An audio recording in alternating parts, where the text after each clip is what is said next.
Bien, nous nous retrouvons pour la suite de ces synthèses de cours sur l'éthique de Spinoza et nous nous retrouvons aujourd'hui pour continuer cette histoire du concept de substance. Nous comprenons quel est l'enjeu dans les 8 premières propositions de la première partie de l'éthique. Il s'agit de faire de l'existence d'une substance une vérité d'essence éternelle. Or, une vérité d'essence est par définition ce qu'il y a d'absolument intelligible par soi. C'est très différent de ce que pourrait être par exemple une vérité d'expérience. L'être substantiel est l'être qui se comprend par soi, par une nécessité interne, et plus seulement ce qui existe par soi. Ainsi, l'être ultime, la cause première, devient, dans sa production accessible, à une connaissance de part en part rationnelle. En inscrivant l'infinitude dans la notion même de substance, l'infinitude rassemblant l'en-soi, le par-soi, la causalité par soi, donc l'autonomie absolue de la substance, Spinoza affirme, comme présupposé de sa philosophie, le rationalisme absolu. Ce rationalisme se présente dans ses conséquences comme une pensée de la distinction, ce qui le rapproche un petit peu de Descartes, pour qui la substance est aussi ce qui permet de concevoir les choses de façon distincte. Bien, dans le Scoli 2 de la proposition 8, Spinoza fait allusion à ceux qui doutent d'une telle conception de la substance comme infinie. Il juge des choses, cela, confusément, et ne distingue pas les modifications des substances elles-mêmes. Ceux qui confondent la nature divine avec l'humaine attribuent facilement à Dieu les affections de l'âme humaine, surtout tant qu'ils ignorent comment ces affections se produisent. Ici, Spinoza fait allusion à une forme d'anthropomorphisme qu'il analysera et qu'il dénoncera dans l'appendice, qui est l'application finaliste de la production des choses. Et quand il parle de confusion, il fait aussi allusion à ce que Descartes considérait comme une troisième substance, n'est-ce pas ? Donc, pour Spinoza, il s'agit de ne retenir que la causalité efficiente. Spinoza ne retiendra que la causalité efficiente puisque la substance produit nécessairement sa propre existence et tout ce qui se produit en elle. Donc elle n'a pas besoin d'obéir à un principe, de se soumettre à une finalité, à une notion de bien ou de perfection qui serait posée en dehors ou antérieurement à sa production. On retrouvera la cause formelle, mais sous une forme définalisée, si vous voulez, chez Spinoza, comme causalité d'un tout, une causalité complexe et relativement autonome, par exemple le corps humain.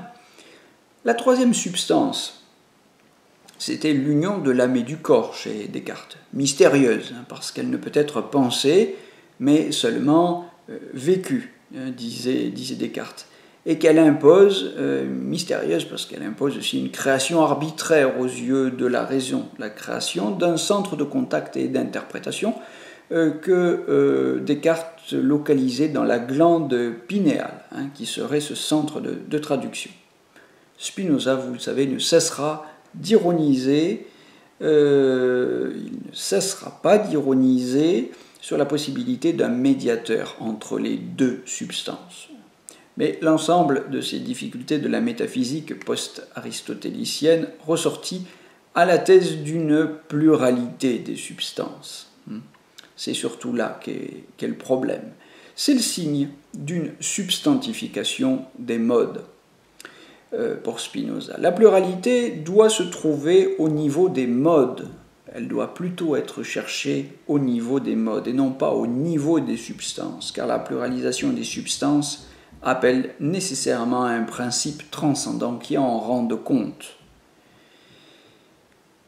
Bon, c'est un coup d'arrêt à la conceptualisation du réel que nous invite Gilson, sur laquelle on aboutit à l'intégration de toutes les substances, donc de toutes les conditions a priori de l'existence à l'essence divine. Dans Être et essence, Gilson écrit « Chaque fois qu'on se laisse aller à conceptualiser le réel, comme fait Spinoza, au point de le confondre avec le conceptualisable, chaque fois que le réel est présenté comme rationnel de part en part, Dieu est conçu comme être pur, conçu comme une essence infinie. Dieu n'est plus conçu comme acte pur d'exister, ni comme acte créateur arbitraire dont l'effet est contingent, mais comme une essence infinie qui contient en soi éminemment la cause de toutes les participations possibles. » Fin de citation.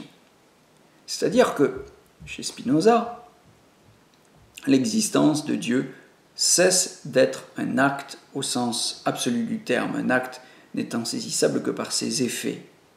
Elle cesse, cette existence, d'être inaccessible dans sa productivité pour la raison.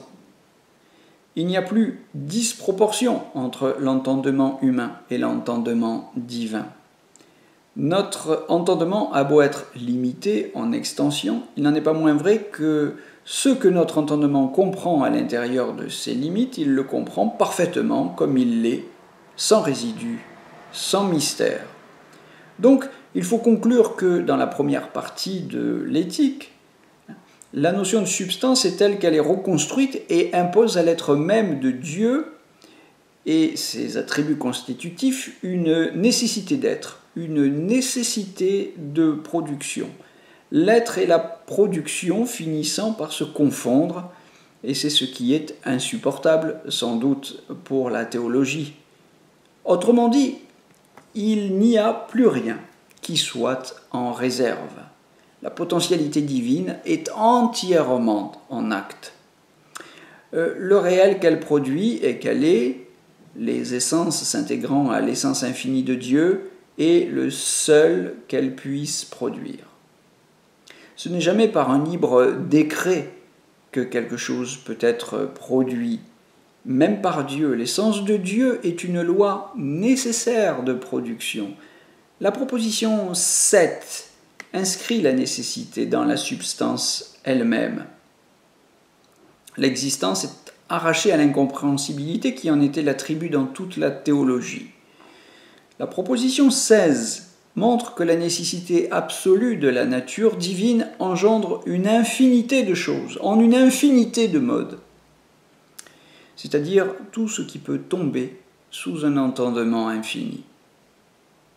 La proposition 16 explique cette conséquence qui prétend déduire la puissance de Dieu, de son essence. La proposition 16, cette proposition est tout à fait centrale. C'est d'elle que dépend le salut d'un point de vue éthique.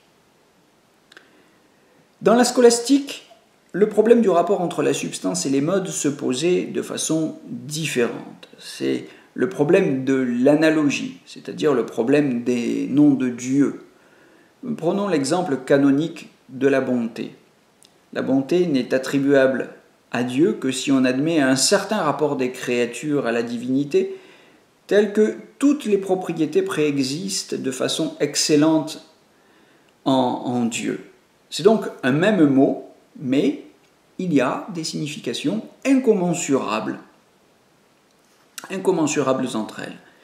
Pour accroître la disproportion, on introduit la notion d'ange, par exemple.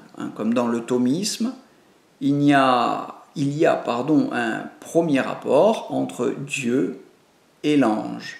Dieu porte en lui la signification fondamentale de la bonté, l'ange porte en lui une bonté pure, mais dans l'ordre des créatures. Premier rapport. Deuxième rapport, la bonté chez l'homme est une seconde signification dérivée, il n'est plus possible de la mesurer avec la signification fondamentale. L'attribut chez Spinoza n'a plus rien à voir avec son sens théologique. Ce n'est plus une propriété analogique dont je ne pourrais parler qu'en soulignant l'origine humaine, trop humaine, de la qualité, et l'incommensurabilité de l'attribut correspondant à Dieu. Au contraire, premièrement, l'attribut est ce que l'entendement perçoit de la substance comme constituant son essence. C'est ce que Spinoza écrit dans une parfaite définition. L'attribut est ce que l'entendement perçoit de la substance comme constituant son essence. L'attribut est la façon dont la substance s'explique au sens médiéval, se déplie, si vous voulez. Il est constitutif, l'attribut, de la substance, sans être dans la substance, comme les modes.